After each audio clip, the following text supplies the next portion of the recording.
Welcome, welcome, welcome. Thank you for joining me at What Else? Maria loves to talk. And what are we talking about, you guys? I'm just going to get to it.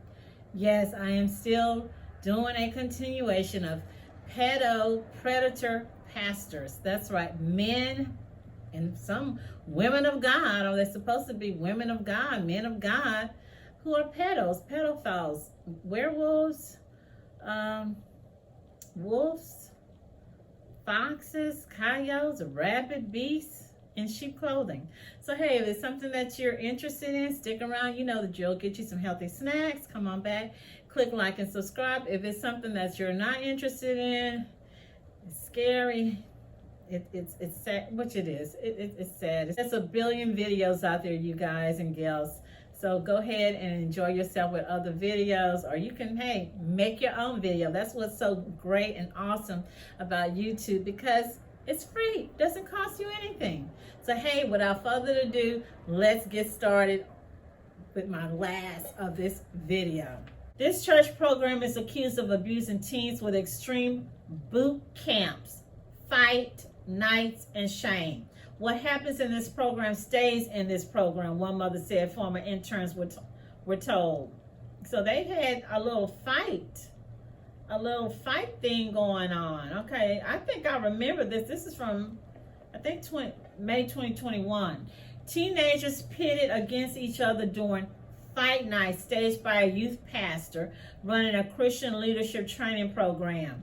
It's called boot camps, where the trainees learn the way of the cross by exercising until they vomit or soil themselves, and by hefting heavy logs on their shoulders through the sweltering summer heat.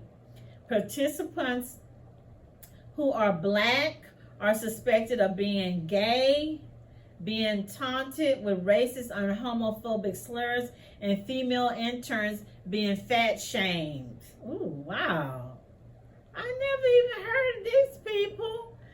Those are just some of the alleged abuses that were described for this article by more than half a dozen people who took part in the 220I leadership program that Bethany Church, based in Baton Rouge, Louisiana, ran from 2005 to 2013. The program promised to turn participants around, referred to as interns, into minister material while providing them with marketable skills like media production. Wow, that's sad. Kids not safe. They're not safe. I don't care where you put them. They're just not safe. Among those interviewed was a woman who felt the program was a cult from which she had to rescue her daughter. Wow, golly. Okay, somebody's saying while there was some positive fruit that came from that ministry, there were also leadership and cultural flaws that led to painful experiences for many. It's obvious to me now and to the current leadership at Bethany Church that we significantly missed the mark in the program in many ways.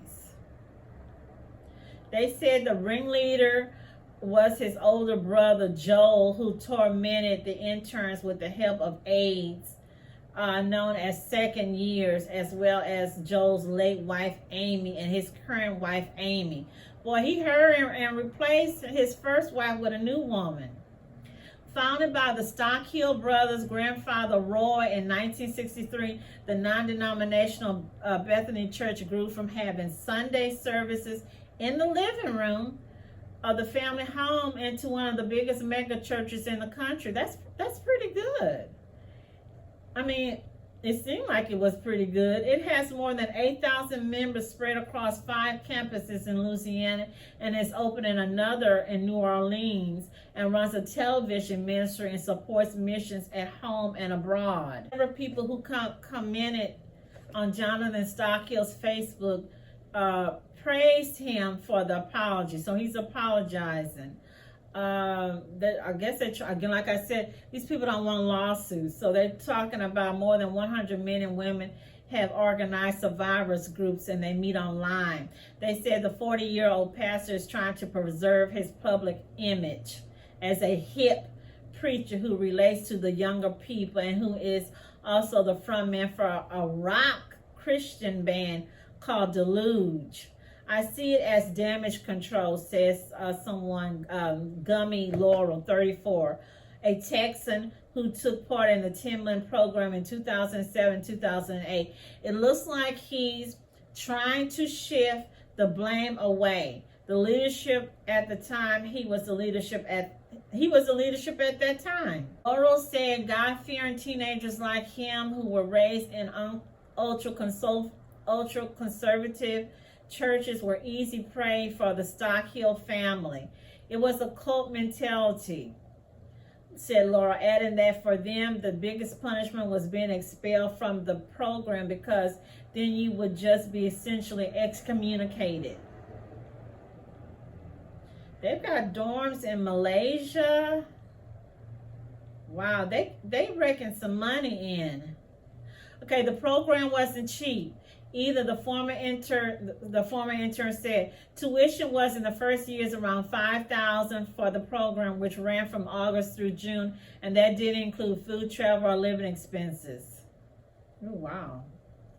They preyed, not this, but preyed on young people's passion and desire to change the world. But once you got there, it was brainwashing and submission to the church. Laurel, who is now openly gay, said male interns who were thought to be homosexual were targeted for torment. He recalled one day in particular when the interns were ordered into a pool, made to tread in water for hours as part of a workout.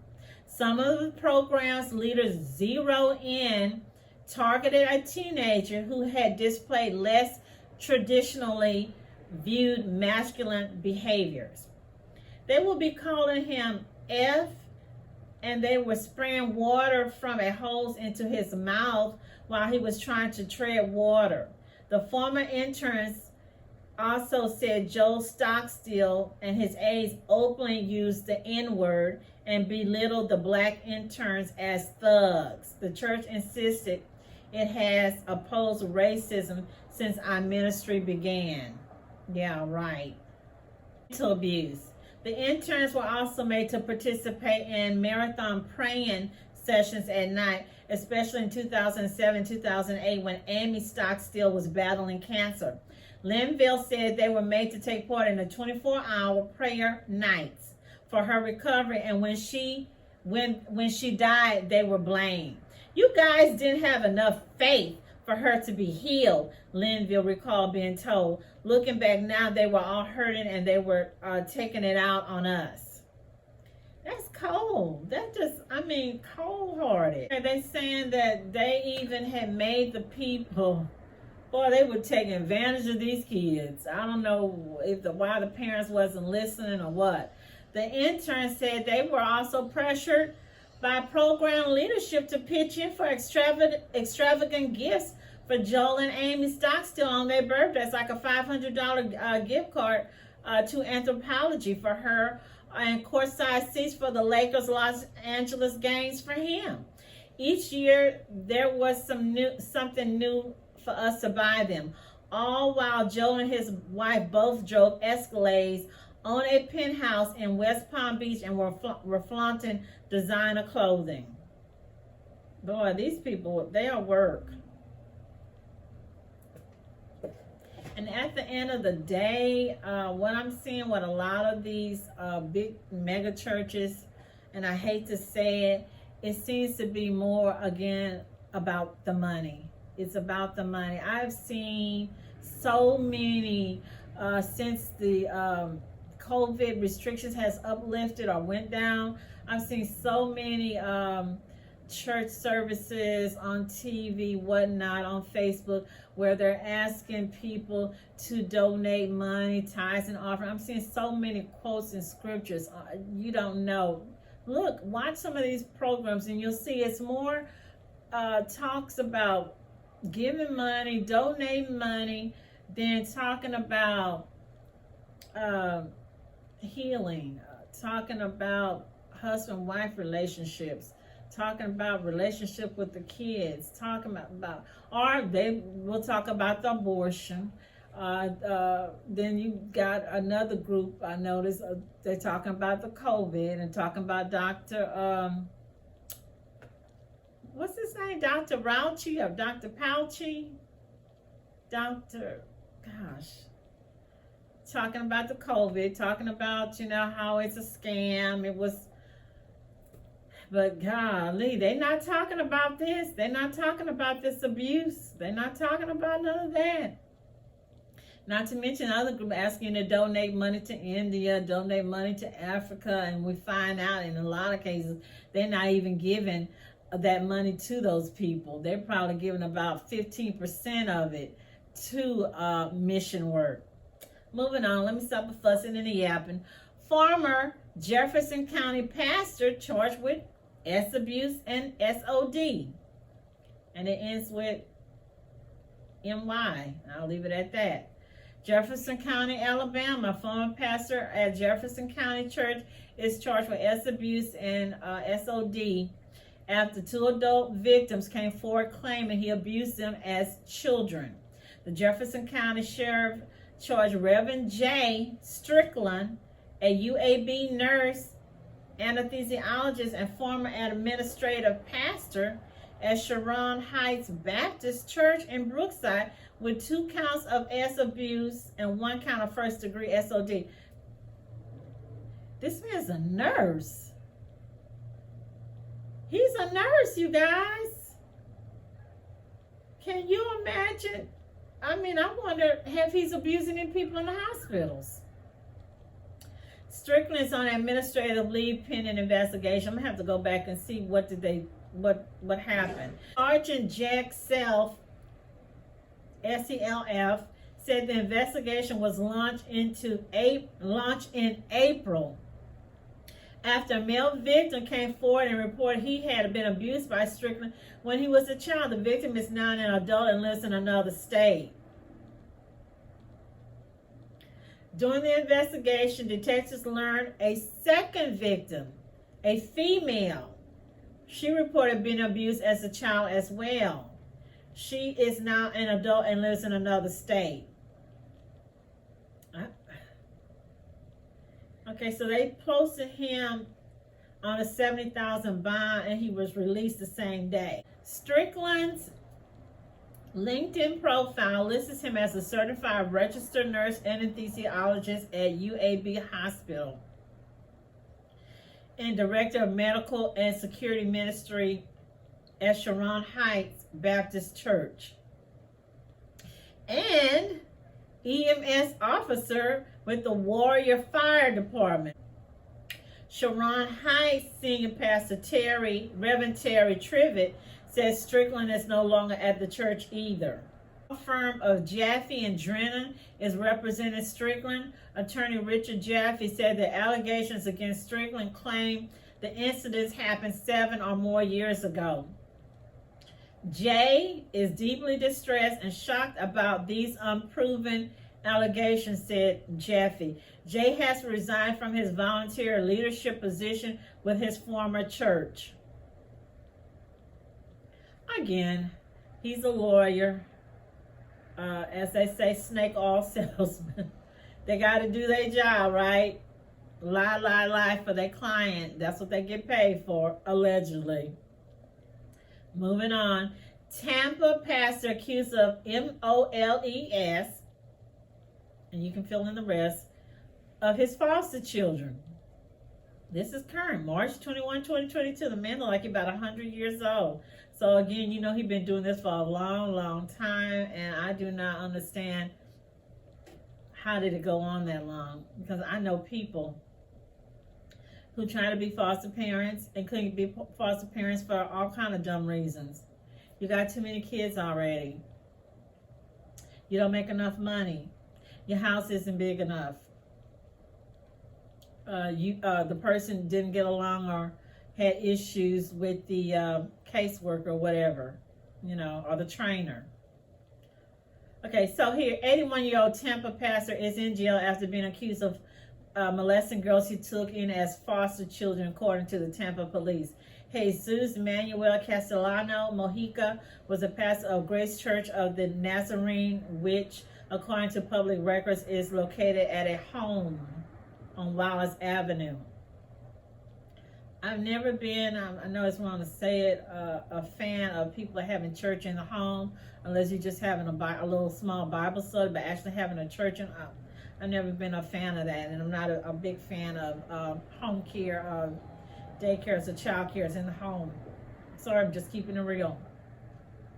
On February the 14th, so they served him on Valentine's Day, the Department of Children and Families notified Tampa police that a 7-year-old girl may have been the victim of S abuse. Police opened an investigation and learned of 2 additional victims, another 7-year-old girl and a 28-year-old woman who told police she was abused by Castellano at age 11.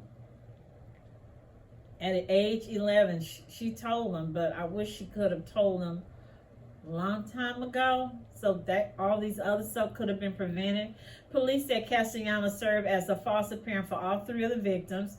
Neighbors in the area said they did not know Castellano well. They saw him mowing his lawn, and at times they say they would see children at the home, but they weren't aware of him running any sort of church. They're just not paying attention to their job. They're not going and visiting these families. They're not making sure there's a safe environment, a clean, safe home away from predators, says neighbor Ken Copeland. Castellano was arrested on Friday. Fox 13 reached out to Castellano's daughter late Friday. So he have a daughter. He has, I don't hear anything about a wife. Story to tell you right quick. Right quick. Because you know I keep it real. And I have stories galore. So this happened when I worked at the state a couple years ago. And a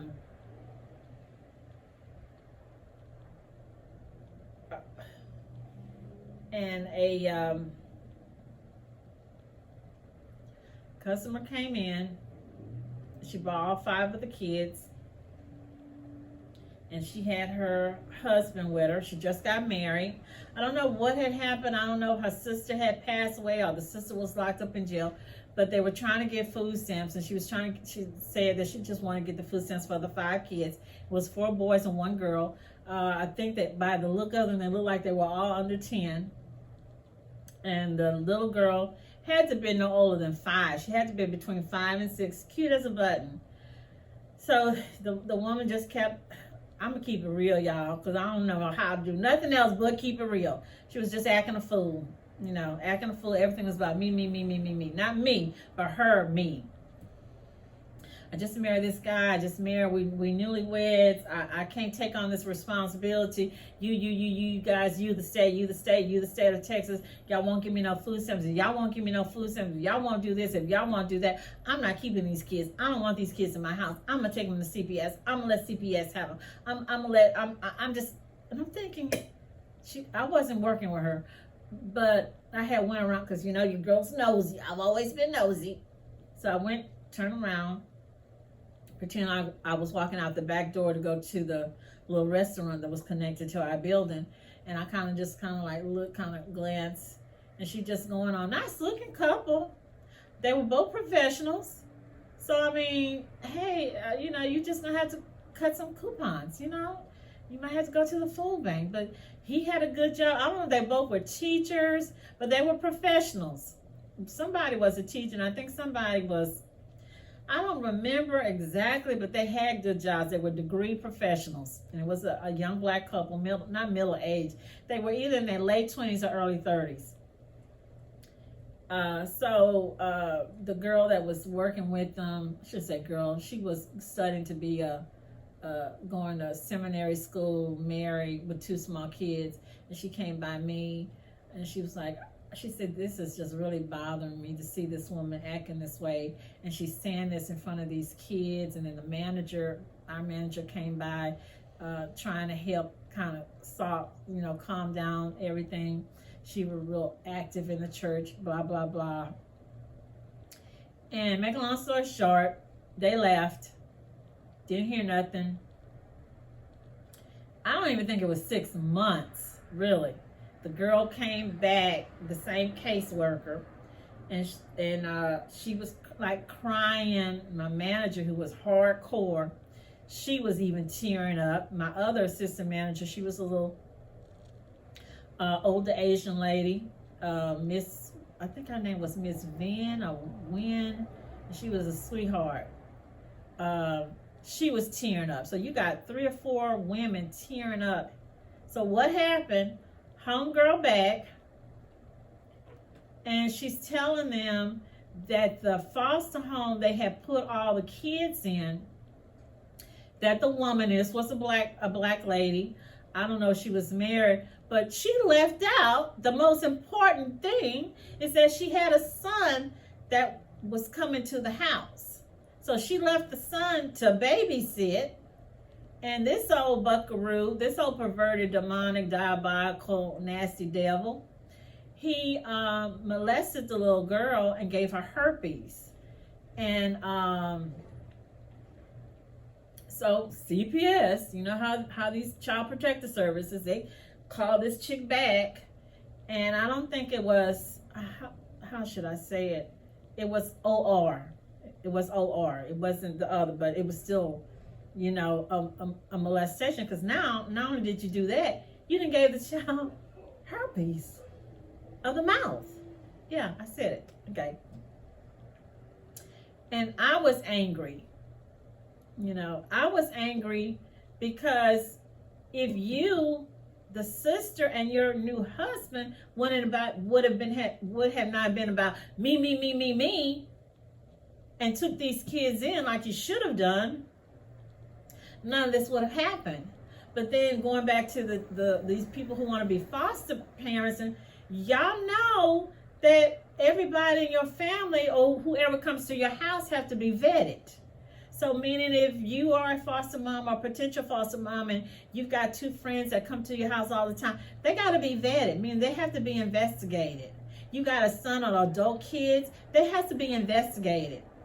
When you leave to go wherever, you can't just leave these kids with anybody. When you fill out the paperwork, you tell them who are the people will babysit or watch your child while you go, and they got to be vetted. So what she was trying to do was be an old sneaky wench. That's why I said it, sneaky wench, getting over on the state, had the son come sneaking over there to watch the kids while she go run errands, and he was a pervert. Now kids, I know how kids are. I used to be a kid. I have cousins, all that, nephews, all that. Kids will kiss each other on the face, on the mouth, whatever. And you have family members who kiss kids. I never believe in the kissing.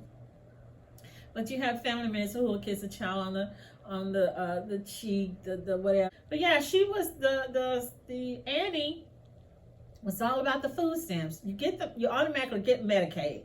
You just don't get the food stamp. You had the whole family, whoever's in the house, you know, now the only way she could have got out of it, I shouldn't say got out, I'm not trying to teach y'all how to steal or lie to the state, was if this dude would have been the boyfriend, or if he would have, or they would have not been married, she could have got out of using his income. Maybe just on her income alone, she could have got the food stamps. But once she said she was married and they pull up papers and saw they were married, both the incomes. So now you get the kids back, but now they have been hurt.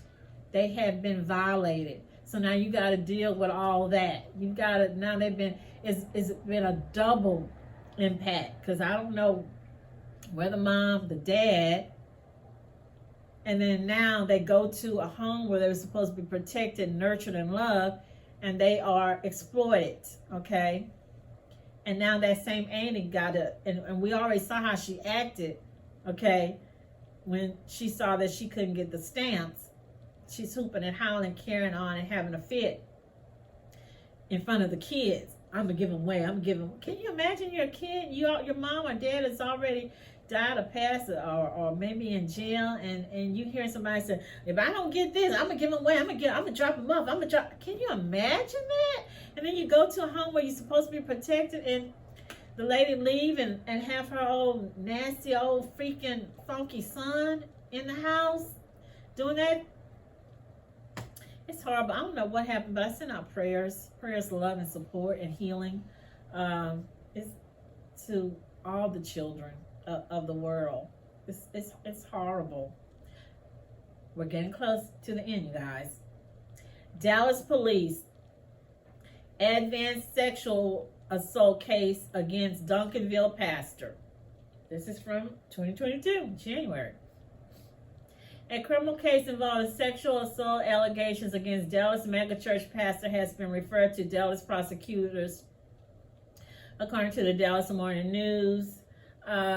Two sisters, Renee Phillips and Donna Fields, were to first lob allegations that Rickie Rush, pastor of Inspiring Body of Christ Church in Duncanville, assaulted them in the 1990s when they were teens. Their allegations triggered other women to come forward. Neither the names of the other women nor the specific allegations have been revealed.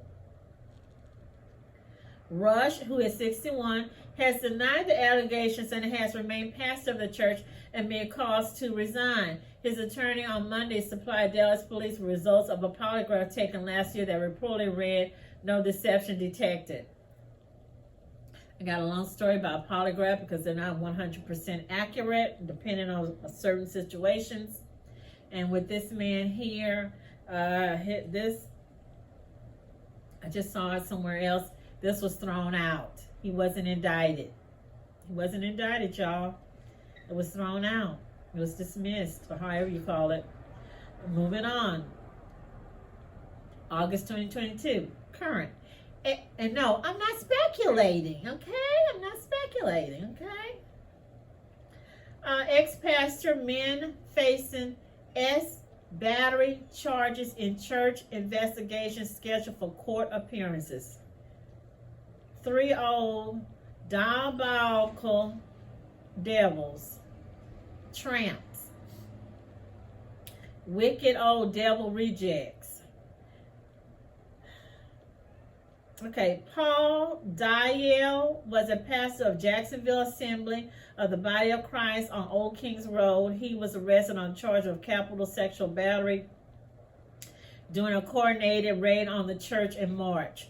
While investigators were making the arrest, additional warrants were being served in Oklahoma. The sheriff's office said Jerome Teschendorf was arrested in Newella, Oklahoma, and Vernon Williamson, who was arrested in Ardmore, Oklahoma, were also arrested and charged with capital sexual battery. I don't know how they can even... I guess that Viagra really got these old goats thinking they Lotharios, I guess. The state wants to keep Teschendorf behind bars before his pre-trial hearing. A motion filed in July says it's necessary because of his 2 capital sexual battery charges, his ability and means to leave the state. Wow. According to Teschendorf's arrest report, he sexually abused the survivor who reported him to Dyal hundreds of times over many years. She told police Teschendorf admitted to her he knew what he was doing was wrong and would ask for her forgiveness, but said he had a sickness and could not stop. You guys, I gotta read this again. I gotta read it again. This is the victim. She told police Teschendorf admitted to her he knew what he was doing was wrong and would ask for her forgiveness, but said he had a sickness and he could not stop. Wow. You had the wrong one, because I know some would have gave you that cure. That you would have got that cure. You would have got that reconstruction surgery cure, okay?